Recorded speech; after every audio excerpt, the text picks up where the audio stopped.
और इस बार मुझे गोरखपुर और आसपास के क्षेत्रों से जो संदेश मिल रहे हैं और जो माहौल बता रहा है और जो यहां पर जोश और उत्साह देखने को मिल रहा है,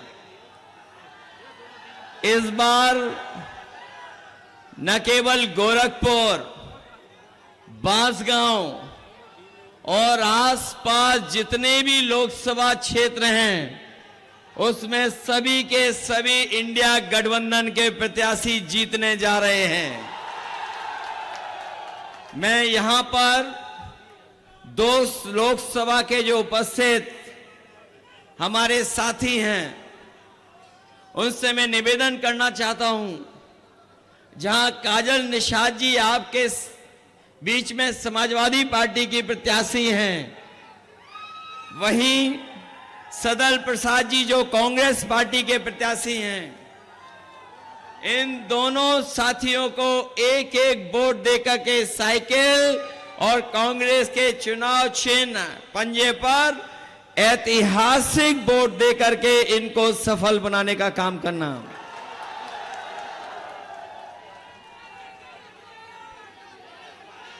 मैं देख रहा हूं इस बार गोरखपुर और आसपास के लोगों ने मन बना लिया है कि इस बार भारतीय जनता पार्टी का जो गोरख धंधा चल रहा है उसको हमेशा हमेशा के लिए समाप्त कर देंगे। ये जो गोरख धंधा चल रहा है लखनऊ से लेकर के दिल्ली तक,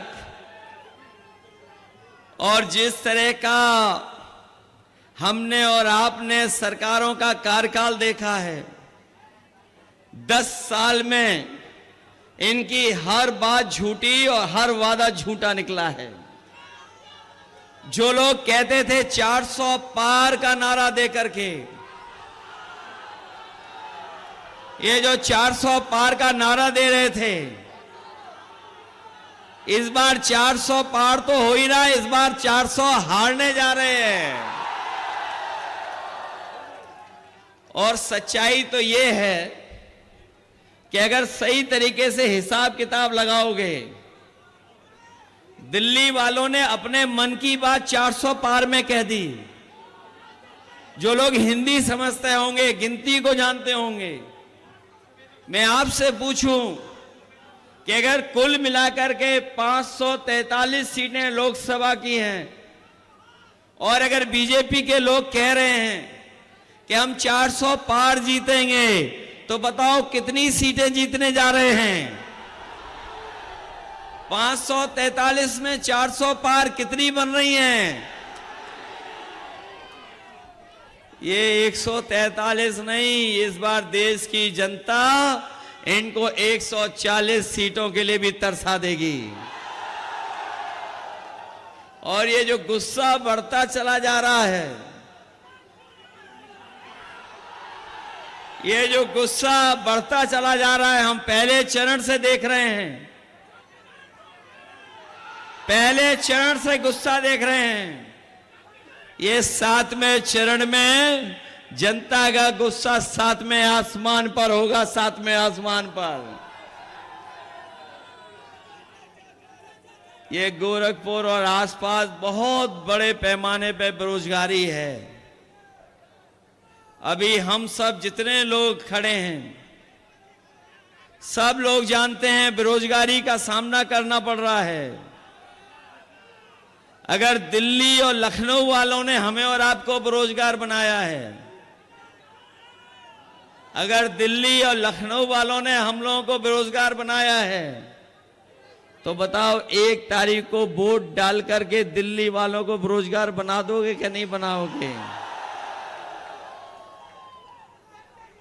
और हमारे किसान भाई यहाँ मौजूद होंगे, वो जानते होंगे कि इन्होंने वादा किया था कि किसानों की आय दोगुनी हो जाएगी। न किसानों की आय दोगुनी हुई, और अगर महंगाई के हिसाब से हिसाब किताब लगाओगे तो आप जानते होंगे कि आज लागत बढ़ गई है, और लगातार महंगाई के कारण, जीएसटी के कारण हमारे किसानों की जहां आय बढ़नी थी वहां लागत बढ़ रही है। न केवल ये लागत बढ़ा रहे हैं, बल्कि किसान भाई जब खेत के लिए, अपनी फसल के लिए खाद लेने जाता होगा तो हर बोरी में वो 5 किलो पहले और 5 किलो अब, बताओ कितने किलो की चोरी कर रहे हैं? 10 किलो की चोरी कर दी। न केवल 10 किलो की बोरी से चोरी की है, बल्कि हमारे किसानों को जबरदस्ती इन्होंने नैनो यूरिया खरीदवा दी। डीएपी तभी मिली जब किसानों ने नैनो यूरिया खरीद ली, और ये नैनो यूरिया से भरोसा दिलाया था कि किसानों की पैदावार बढ़ेगी, उनकी खेतीबाड़ी बेहतर होगी, फसल की उपज अच्छी होगी। लेकिन लगातार नैनो यूरिया डालने के बाद भी हमारे किसान की पैदावार नहीं बढ़ी। जो लोग समझदार होंगे, जानते होंगे, उन्हें जानकारी होगी कि जिस तरीके से भारत छोड़ करके तमाम उद्योगपति पैसा लेकर के भाग गए थे, उसी तरीके से नैनो यूरिया वाले भी भारत छोड़ करके देश भाग गए हैं। इन्होंने जहां किसानों को धोखा दिया, वहीं हमारे नौजवानों के भविष्य के साथ खिलवाड़ की है। और भविष्य के साथ इतनी बड़ी खिलवाड़ हुई है कि यही नौजवान जब परीक्षा लिखने गया, अपनी तैयारी कर करके उसे उम्मीद थी कि उसे नौकरी मिल जाएगी, रोजगार मिल जाएगा, लेकिन भारतीय जनता पार्टी की सरकार में जो जो परीक्षा हुई हैं, सबके पेपर लीक हो गए हैं। कोई एक परीक्षा का पेपर लीक नहीं हुआ है। ये नौजवान यहां खड़े हैं जिन्होंने तैयारी की होगी, नौकरी के लिए कोचिंग की होगी, वो जानते होंगे अभी तक 10 से ज्यादा जो परीक्षाएं सरकार ने कराई हैं वो सबके पेपर लीक हो गए। और हाल ही में जो पुलिस भर्ती की नौकरी निकली थी, जिसके लिए इन्होंने कहा कि हमने पूरी तैयारी की है, कोई परीक्षा पेपर लीक नहीं होगा, लेकिन जब नौजवान अपनी परीक्षा देकर के घर लौटा तो उसे पता लगा कि उसकी भी परीक्षा का पेपर लीक हो गया।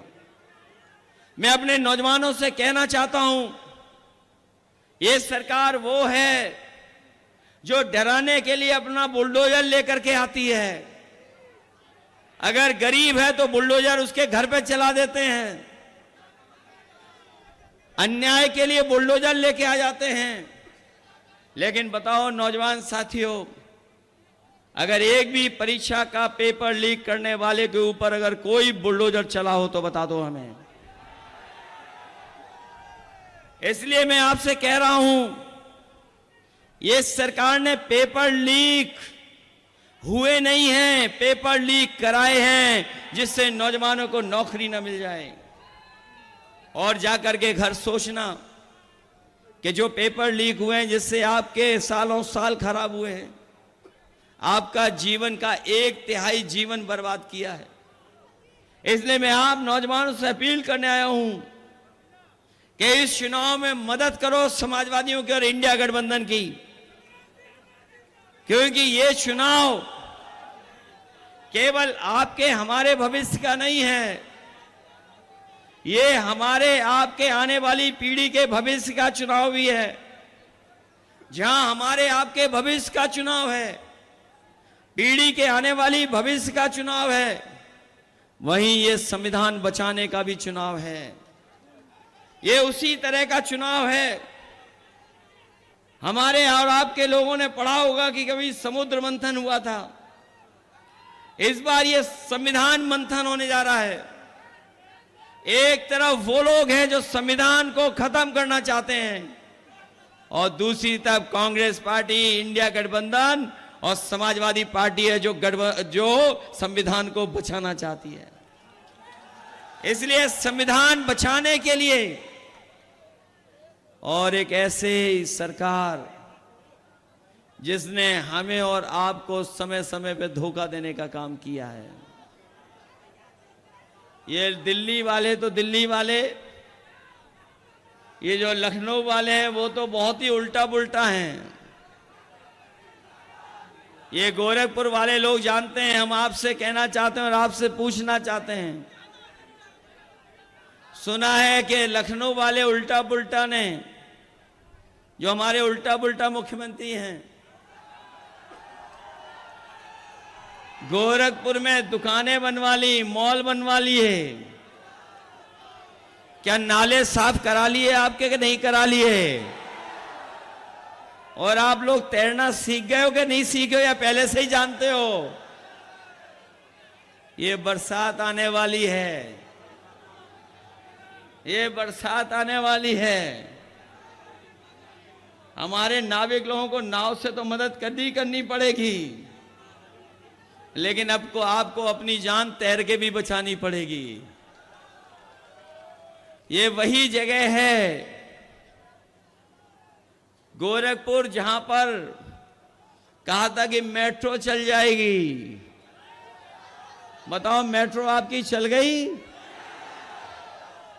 मैंने कई बार कहा, फिर दोहराता हूं मैं आपको, गोरखपुर को जोड़ने के लिए पूर्वांचल एक्सप्रेसवे से एक गोरखपुर लिंक बन रहा था। जब से पूर्वांचल एक्सप्रेसवे बना तब से बन रहा है और अभी तक पूरा नहीं हुआ है। कभी उसकी लागत जानकारी की है? लागत क्या लगी है? जरा हिसाब किताब लगाना जाके घर बैठ करके। जो पूर्वांचल एक्सप्रेसवे से आपका गोरखपुर लिंक जुड़ने वाला है, वो 90 किलोमीटर 6000 करोड़ का बन रहा है। तो सोचिए, 90 किलोमीटर 6000 करोड़ का जब हिसाब किताब लगाओगे तो बताओ 1 किलोमीटर कितने करोड़ का है?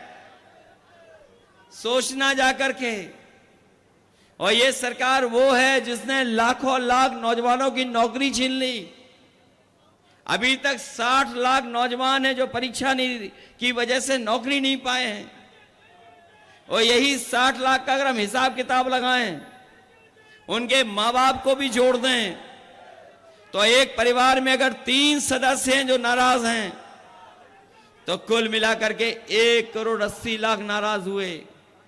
और अगर 1 करोड़ 80 लाख का भाग दे देंगे 80 लोकसभाओं का से, तो हर लोकसभा से बताओ 2,25,000 वोट कम हो गए इनके, क्या नहीं कम हो गए? जहां इनके खिलाफ हर लोकसभा में 2,25,000 लोग खड़े हैं, वहीं महंगाई बताओ कहां पहुंचा दी इन्होंने। महंगाई कहां पहुंच गई है? डीजल, पेट्रोल, गैस सिलेंडर तो और चीजें महंगी तो हुई हैं, गाड़ियां तो महंगी हुई हैं, लेकिन नौजवानों बताओ आपकी मोटरसाइकिल कितनी महंगी हो गई है? 10 साल पहले कितने रुपए की थी और आज कितने रुपए की हो गई? न केवल मोटरसाइकिल महंगी हुई है, बल्कि दवाइयां कहां हो गई महंगाई के इस वजह से। दवाइयां महंगी कर दी। और याद होगा आपको, जब ये राशन दे रहे थे 2022 में, क्या क्या राशन में दे रहे थे? पहले दाल दे रहे थे, चना दे रहे थे, रिफाइंड तेल दे रहे थे, नमक दे रहे थे। आज बताओ गरीब को क्या मिल रहा है? और मात्रा भी कम कर दी है। इसलिए इंडिया गठबंधन, समाजवादी पार्टी और कांग्रेस ने तय किया है कि आने वाले समय में अपने गरीबों को जहां राशन की मात्रा बढ़ाएंगे, उसकी गुणवत्ता को बेहतर करेंगे। और जिस तरीके से संपन्न लोग, बड़े लोग पैकेट का आटा लेते हैं जो पौष्टिक है, हम अपने गरीबों को भी राशन की मात्रा बढ़ा करके, राशन की गुणवत्ता को बेहतर करके, पैकेट आटा के साथ साथ डाटा भी फ्री देने का काम करेंगे। जहां पौष्टिक आटा स्वास्थ्य बेहतर रखेगा, वहीं डाटा से हमें पढ़ने और आगे बढ़ने का मौका मिलेगा, जानकारी हासिल करने का मौका मिलेगा।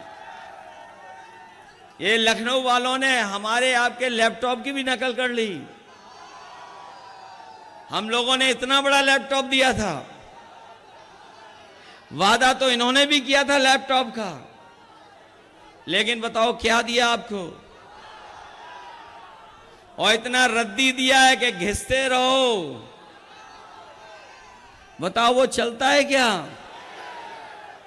और आपकी समाजवादी सरकार में एम्बुलेंस भी दी थी, जिसमें गांव गरीब की मदद हो जाए, लेकिन वो भी अब खराब कर दी। न केवल खराब की है, समाजवादियों ने एम्स के लिए जमीन दी, लेकिन अभी एम्स बना है, लेकिन गरीबों का भी इलाज नहीं हो पा रहा है वहां पर। यहीं पर मेडिकल कॉलेज में 500 बेड का सुपर स्पेशलिटी हॉस्पिटल बच्चों का दिया था।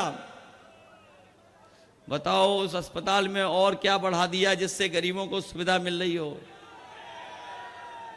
और इस जगह तो ऐसा गोरख धंधा चल रहा है कि पुलिस को पकड़ रही है,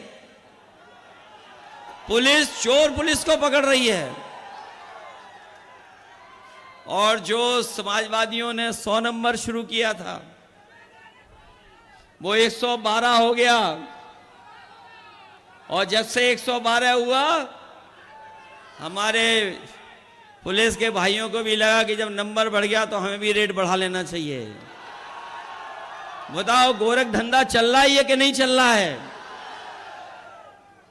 केवल यही गोरख धंधा नहीं है, इसके अलावा इलेक्टोरल बॉन्ड से भी पैसा वसूल लिया। कितना वसूला है इलेक्टोरल बॉन्ड से पैसा? हजारों करोड़ वसूला, बड़ी बड़ी कंपनियों से वसूला, जिन कंपनियों का मुनाफा नहीं था उनसे भी वसूल लिया, दवाइयों की कंपनी से पैसा वसूल लिया। और सुनने में आ रहा है कि जो मीट एक्सपोर्ट करते हैं उससे भी 250 करोड़ रुपए वसूल लिए इन्होंने। बताओ 250 करोड़ वसूल लिए कि नहीं वसूल लिए? और फिर हमें और आपको इन्होंने वैक्सीन लगवा दी। किसी को नहीं छोड़ा जिसको वैक्सीन न लगवाई हो। अब तो पता लग गया होगा कि वैक्सीन से बीमारी हो रही है, और कुछ लोगों को जल्दी हार्ट की बीमारी हो जा रही है। और हमें और आपको तो जबरदस्ती लगाई, इन कर्मचारियों को भी जबरदस्ती लगा दी है। और अब वही कंपनी वाले कह रहे हैं कि जो वैक्सीन लगी है वो हम वापस ले लेंगे। बताएं हमारे उल्टा पुल्टा मुख्यमंत्री जी, क्या जो लगी हुई शरीर में वैक्सीन कैसे वापस आएगी? जहां हमारा किसान परेशान है,